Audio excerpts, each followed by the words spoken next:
कहते हैं माताओं, ना ही सत्यात परो धर्म।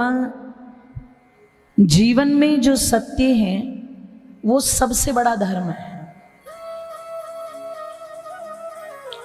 और इसी सत्य में ईश्वर भी प्रतिष्ठित हैं। ऋतम च सत्यम चाभि ध्यात पसो ध्यजायत। गीता में भगवान योगीराज कृष्ण भी कहते हैं कि जो मनुष्य अपने जीवन में सत्य को अपना करके चलता है, सत्य का पालन करता है, परमात्मा भी उसी को प्रेम करता है। सत्य में ही ईश्वर बसता है। और जो व्यक्ति सत्य का संग करता है उसी को सत्संगी कहा जाता है। हम माथे पर चंदन लगाएं, हल्दी लगाएं, रोली लगाएं, लाल लगाएं, पीला लगाएं, सफेद लगाएं, और हम सोचें कि हम धार्मिक बन गए। नहीं, ये आपके धार्मिकता का चिन्ह हो सकता है, लेकिन धार्मिकता नहीं है।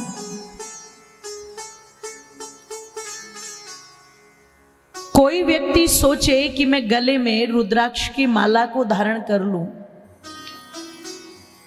और मैं भगवान शिव का सबसे बड़ा भक्त बन जाऊंगा,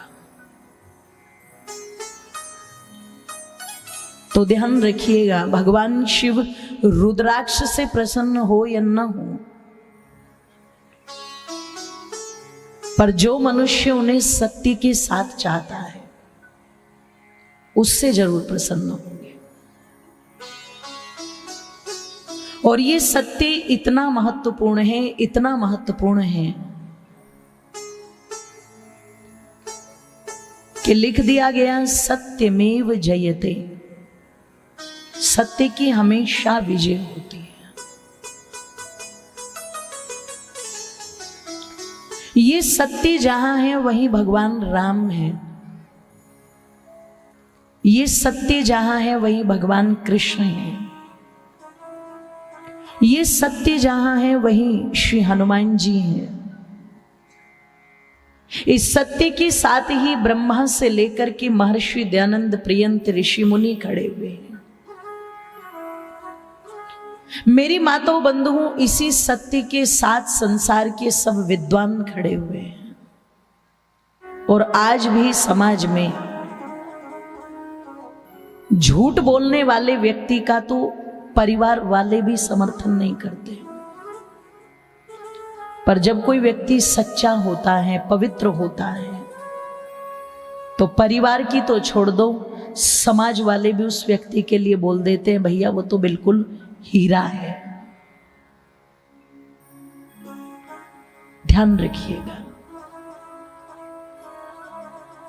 इसलिए कहा संसार के अंदर सत्य ही धर्म है, और इसी सत्य से सत्संग बना है। इसका मतलब जिस सत्संग की राह पर आप चल रहे हैं, सबसे बड़ा जीवन में सबसे बड़ा सत्संग यही है कि अपने आचरण को, अपने व्यवहार को, अपने व्यक्तित्व को, अपने कृतित्व को इस सत्य के साथ जोड़ लिया जाए।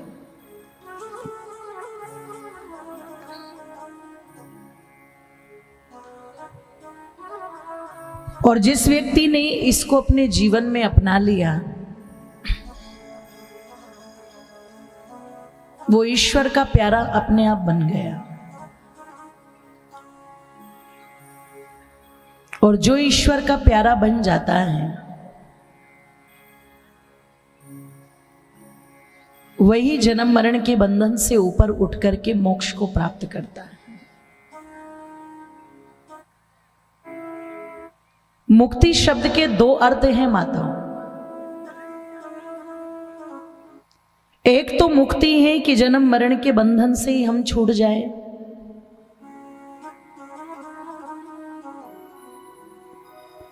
और एक लंबे काल के लिए ऋषि दयानंद कहते हैं एक सृष्टि की आयु 4 अरब 32 करोड़ वर्ष है।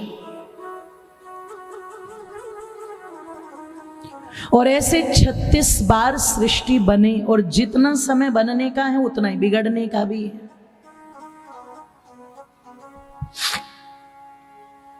तो पता लगा कि 4 अरब 32 करोड़ वर्ष सृष्टि के और 4 अरब 32 करोड़ वर्ष ही प्रलय के, और ऐसे 36,000 बार सृष्टि बने और बिगड़े। लगा लो हिसाब, कैलकुलेटर फेल हो जाएगा। इतने लंबे काल तक एक जीवात्मा मोक्ष में रहता है। पर वो वाला जो मोक्ष है, उसके लिए तुम सोचो कि सारी दुकानदारी भी चलती रहे और सब चलता रहे और वो मिल जाए हमें, तो नहीं होगा। और अगर तुम्हें कोई ये लालच दे करके बाबा अपनी दुकान सजा के बैठा है और तुम्हें अपनी दुकान में बुला रहा है ये लालच दे के कि आ जाओ मैं तुम्हें मोक्ष का टिकट दे दूंगा, तो अपनी तो भूल जाना, बाबा भी पहुंचेगा कि नहीं पहुंचेगा कोई गारंटी नहीं है।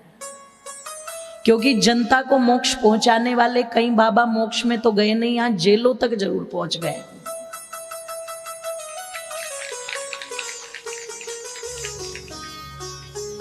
उसके लिए तो जन्म जन्मांतरों का तप, जन्म जन्मांतरों की तपस्या है, असंभव नहीं है वो। लेकिन उसके लिए फिर व्यक्तित्व देखो कैसा बनाना पड़ेगा। और उसकी शुरुआत कहां से होगी, तो वो दूसरा रास्ता है। एक तो कि जीवात्मा जन्म मरण के बंधन से ही मुक्त होकर के मोक्ष में चली जाए, और दूसरा एक मुक्ति शब्द का अर्थ यह भी किया कि दुखों से छूट करके ईश्वर के आनंद को प्राप्त करने का नाम मुक्ति है। और ये दोनों ही प्रकार के जो छूटना है, चाहे इस जीवन से छूटना हो और चाहे दुखों से छूटना हो, मेरी माताओं बंधुओं, इन दोनों ही प्रकार का जो मार्ग है वो इसी सत्य से होकर के निकलता है।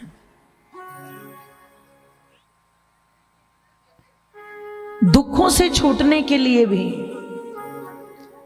आपको अपने आचरण को, अपने व्यवहार को, अपने जीवन को एक सही दिशा में लेकर के चलना पड़ेगा। और बस उस सही दिशा में लेकर के चलने की जो विधा है,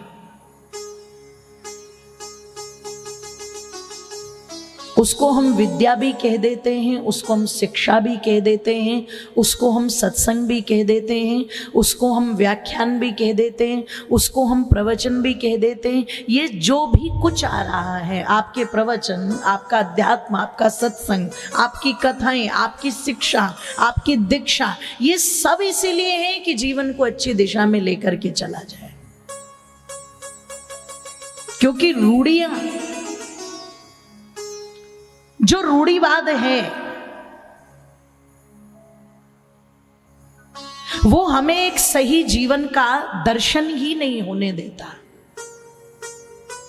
और रूढ़िवाद कहां से बनता है? अज्ञानता से, अविद्या से। इसलिए संसार के अंदर दुख का सबसे बड़ा कारण बताया अविद्या। अविद्या शोकः, अविद्या दुख की सबसे बड़ी जननी है। तो क्या करना है? अविद्या का नाश करना है और विद्या की वृद्धि करनी है। अविद्या कई प्रकार की है।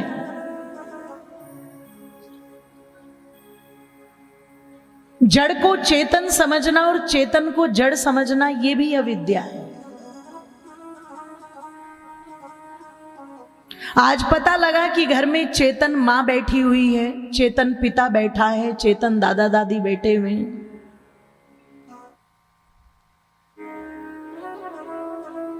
उनका सत्कार करें न करें, उनकी पूजा करें न करें, उनको समय पर भोजन दे या न दे, उनको समय पर वस्त्र दे या न दे, उनको समय पर पानी दे या न दे, उनकी समय पर सेवा सत्कार हो या न हो, इस बात की कुछ लोग चिंता नहीं करते, कुछ माताएं चिंता नहीं करती। लेकिन उनको चिंता है, नहीं मैं मंदिर में देवी मां पर भोग लगाया हूं, तो क्या मंदिर की देवी नहीं देख रही होगी? ये तो मंदिर की देवी भी देख रही है ना कि मैं तो जड़ हूं। तुम मुझे नहीं भी नहलाओगी तो भी कोई दिक्कत नहीं है, तुम मुझे भोग नहीं लगाओगी तो भी कोई दिक्कत नहीं है, तुम मुझे चुनरी नहीं उड़ाओगी तो भी कोई दिक्कत नहीं है, लेकिन ये सारी व्यवस्थाएं मुझे नहीं चाहिए, मैं जड़ हूं। पर जो तेरे घर पे चेतन माता बैठी हुई है, ये सारी व्यवस्थाएं उसको चाहिए। वो चेतन है, वो बोलती है, वो हंसती है, वो चलती है, वो फिरती है। और अगर उसके शरीर में चेतना है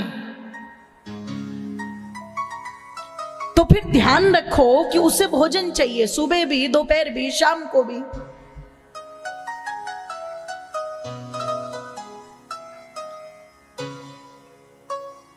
अगर तुम्हें नहलाना ही है तो कोई दिक्कत नहीं है। देवी मां क्या कह रही है? मुझे मत नहलाओ।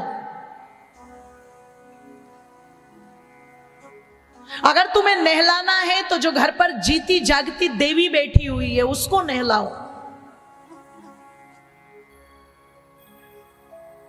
अगर तुम्हें माथा ही टेकना है तो मेरे चरणों में आकर के क्यों टेकना? रोज शाम को जब तुम्हारे घर की वो देवी सोती है तो तुम कह दो, मां लाओ आपके पैर दबा दूं थोड़ी देर।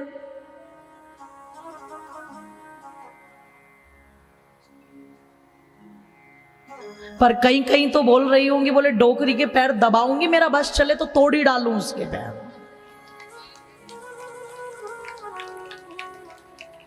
अब ये क्या है? अविद्या, मतलब जड़ को चेतन, उसके साथ चेतन जैसा व्यवहार।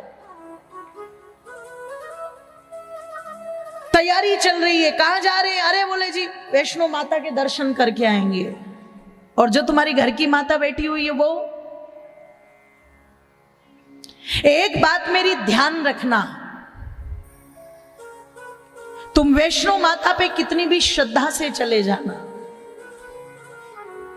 तुम यहां से बैठो ट्रेन में और उतरो जाकर के दिल्ली, और दिल्ली से फिर बैठो ट्रेन में और फिर जाकर के उतरो कटरा, और कटरा में जाकर के फिर तुम्हें पता लगे कि यहां से अब 14 किलोमीटर पैदल चल करके जाना ऊपर, और तुम 14 किलोमीटर पैदल पहुंचे वहां जय माता करते हुए, और पता लगा कि लाइन में लगे और तुम्हें 1 मिनट भी नहीं मिली, तुम्हें चंद सेकंडों का समय मिला, और उन चंद सेकंडों में भी तुम हाथ जोड़ करके कह रहे हो, मां मेरा कल्याण करना, मैं तेरे दर्शन करने आई हूं। तो वो मां यही कहेगी, अरे अगर तुझे कल्याण चाहिए था तो जो घर पे मेरा ही स्वरूप जीती जागती वो तेरी माता बैठी थी, उसके चरणों में अपना माथा रख देती तो तेरा कल्याण अपने आप हो जाता।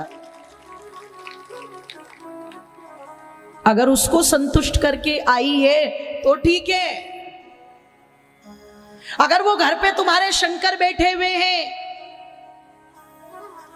दादाजी, पिताजी, ससुर जी, अगर तुम उनको संतुष्ट करके आए हो तो ठीक है। और अगर वो दुखी हैं, वो कष्ट पा रहे हैं, तुम उन्हें भोजन बना करके सम्मान से नहीं खिला रहे हो, तुम उनके प्रत्येक कार्य को यदि आदर भाव से नहीं कर पा रहे हो, तो फिर कितना भी माथा पटक लेना भगवान शिव के चरणों में, शंकर महाराज तुम्हारा कल्याण करने वाले नहीं। सीधी सी बात है, सीधी सी।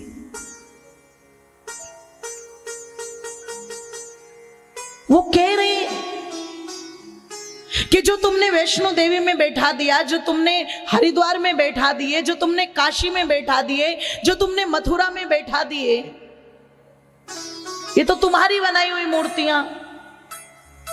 पर तुम्हारे घर में जो चलती फिरती घूमती हुई हैं, वो परमात्मा की बनाई हुई मूर्तियां हैं। और एक चीज हमेशा ध्यान रखना, मनुष्य की बनाई हुई कला से ज्यादा परमात्मा की बनाई हुई कृति का महत्व होता है। यदि हम परमात्मा की कृति का सम्मान नहीं कर सकते तो फिर हमारा अपनी कृति का भी सम्मान करना किसी काम का नहीं है, ये ध्यान रखना।